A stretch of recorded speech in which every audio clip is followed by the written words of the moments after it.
Hey guys, how's it going? Hope you're all doing well out there. Wanted to share a channeled message with you guys about wealth and wealth consciousness, the energy of wealth consciousness. I've posted a few videos on this kind of frequency before, and Spirit has been kind of discussing with me, my guides around this energy. Now, last week this message was coming through and I got a big halt. I was told, wait, don't talk about this yet. There's more messages coming through. And of course, we kind of followed the flow of where I'm being led. I won't ever force the message to come through, but it seems as though now, kind of wrapping up the last few days with this experience that I've seen through the collective with my clients, we are being encouraged to look at the energy of wealth differently. It, in a way, intersects with abundance. In a way, it intersects with the concept of the law of attraction, right?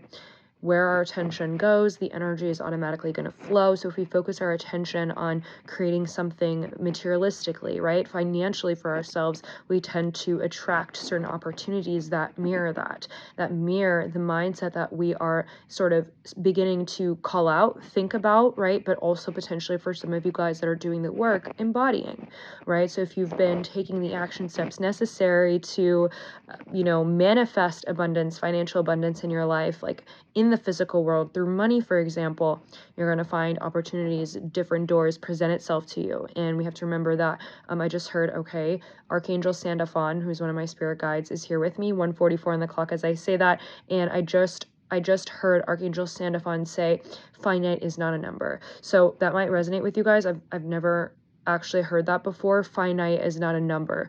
It is infinite, okay? Finite is not a number. It is infinite. That means that there are infinite amount of doors. Whatever you're meant to have, however, fate will present itself. And so if there's a particular financial route that you might need to be on, you can connect financial to how much money you're making, for example. You're going to have different doors present itself, but infinite doors, okay, I'm hearing, but there's going to be the one fate door that's meant for you to acquire that. Okay, very interesting message here, but I want to take a few steps back. That was channeled messages that needed to clearly come out for the collective. I want to take a few steps back and address one of the most important concepts of wealth to remember. Human beings used to trade objects. There was no sort of paper currency or money that existed long ago, right? Many generations, many civilizations ago, it was about the barter and trade system. I will give you X amount of fruit for that little bucket, or however people would barter back in the day. Now, as times have evolved in a sense, but also at the same time as corruption has sort of taken the lead foot, people found their place with power, with greed. We see, okay, the benefits. I'm being reminded to stay in a neutral place here, away from my earthly perceptions around this, because there is a good and bad aspect to money here, and this is what the point of the message is. Money is energy.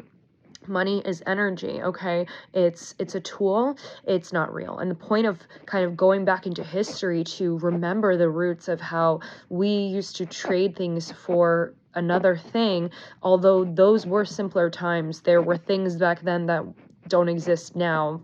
Pretty much everything that exists now doesn't exist back then, besides produce, right? Besides food.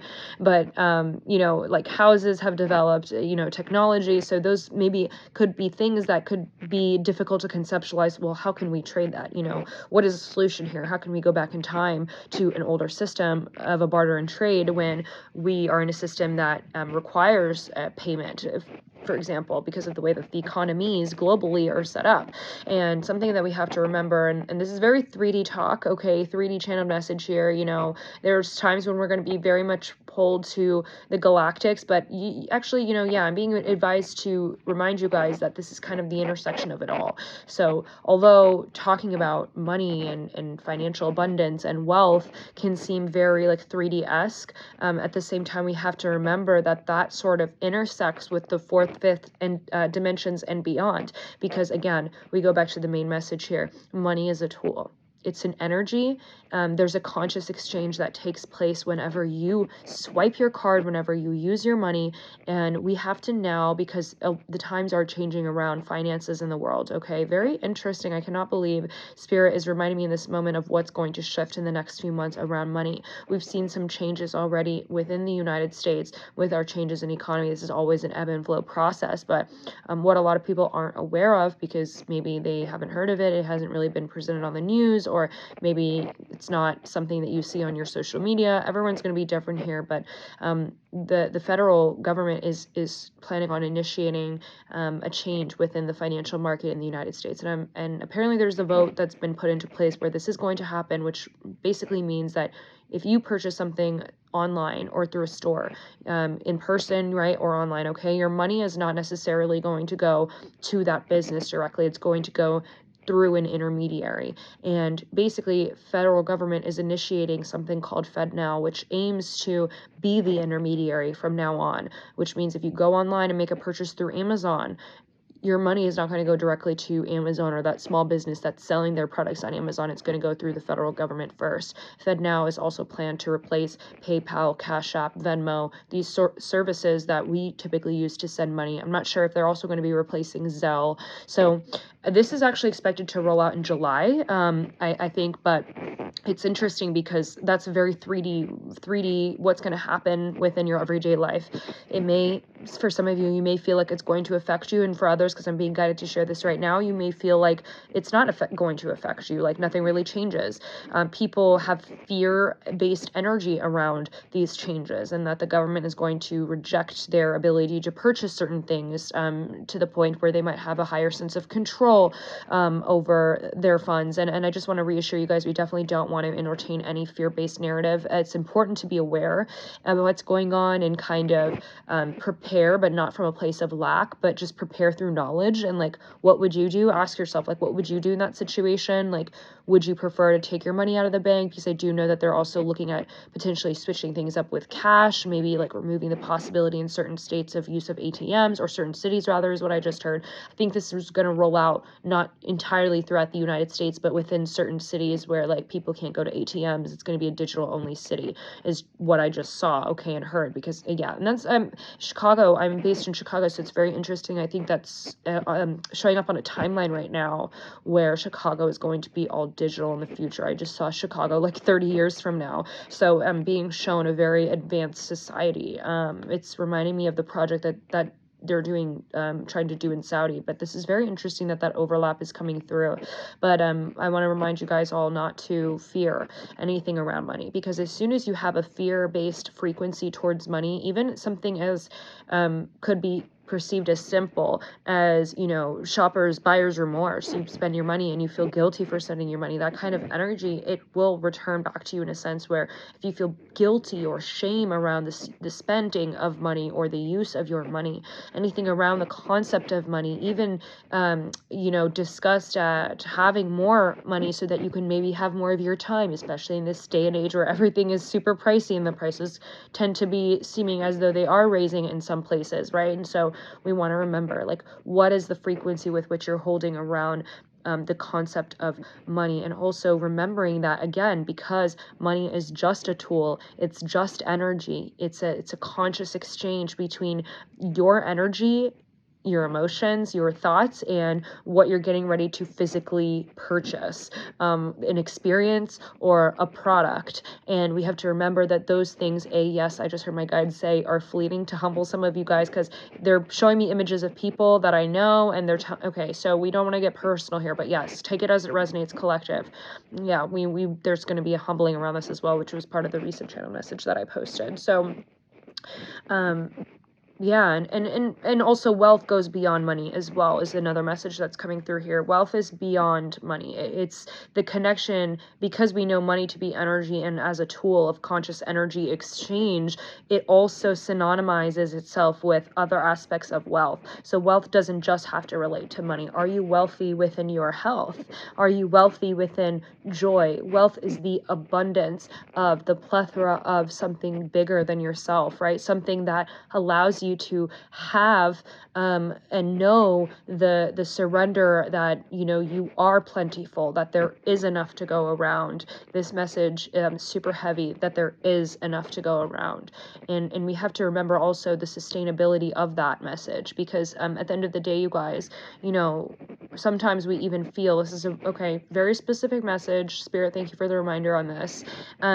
We have to remember, you guys, as well, that you know, when it comes to money, sometimes people can get in a very fear-based place where they feel the need to compare themselves to others in life. Like, I should be here by now, or, you know, maybe I can get myself here by now by doing exactly what that person did. And it's important to always learn from people that you admire. It's important to always learn from people who have the results that you want. But we also have to remember we can't copy or imitate others. You know, if you see someone has success with channeling videos, with their, you know, school, for example, their mystery school, their ascension school, their spiritual school, you see someone has success with their podcast, doesn't mean you should go and imitate that exact thing word for word just because you admire someone and you see that they have the potential, or that they know their stuff. You know, we don't need to imitate other people just to make ourselves more abundant. Our abundance is aligning with our destiny and our fate, and we can only get to that place when we realize that, again, money is a tool. It's just energy. And if you really want to be successful, you have to be authentic. You have to be original. You have to be in your own lane, in your own energy and frequency, which means you have to do the work. You have to heal more so you don't feel like you need to be in a competitive nature or feel that you need to compete or compare yourself to others. You have to look at your own reflection and address why you feel these certain, you know, ask questions, okay, but address why you feel you have this pressure around money and like needing to get to this place. You know, whoever said money doesn't solve, you know, problems, they obviously haven't experienced the point where they needed that, and that message is coming through for some people. You know, your journey around wealth, whether it's related to money, the physical, tangible currency that we exchange for something else, okay, a service, a product, etc., an experience, but also we have to remember that wealth goes beyond those parameters. It enters the space in with which we hold ourselves, with which we have done the work on ourselves, and with which we recognize that we cannot compete or compare ourselves to other people. We cannot try to imitate them to achieve their level of abundance. You are all owed abundance in this lifetime, especially if you are privileged enough to watch this video. If you can watch this video, you must be privileged enough to be in a place and space to either receive this information, and that's all you need in this present moment in time, or to take the action to do so, to switch up something within your mindset around wealth, around the consciousness of wealth, around this energy that goes beyond, again, the physical parameters of our currency. This is beyond that now. It has something to do with, okay, my guides are saying, yeah, it's aligning you to this specific, they're showing me an image of a spine for some reason. So it's almost like, yeah, so there's all these tiers in your spine. If you look at, I don't know why they're showing me this. Maybe some of you guys, you know, this is going to be a wake-up call for you. It's almost like your spine, you know, you're almost like straightening your spine into this new lesson. It's something around that. I don't know. My guides are mentioning something about a spine. Some of you guys might be relating to that, but they're also showing me this comparison, the metaphor of how the human spine has all these different sort of bones that stick within each layer, right? It just stacks up, kind of like our ribs. There's different like waves, and each layer is an element of wealth.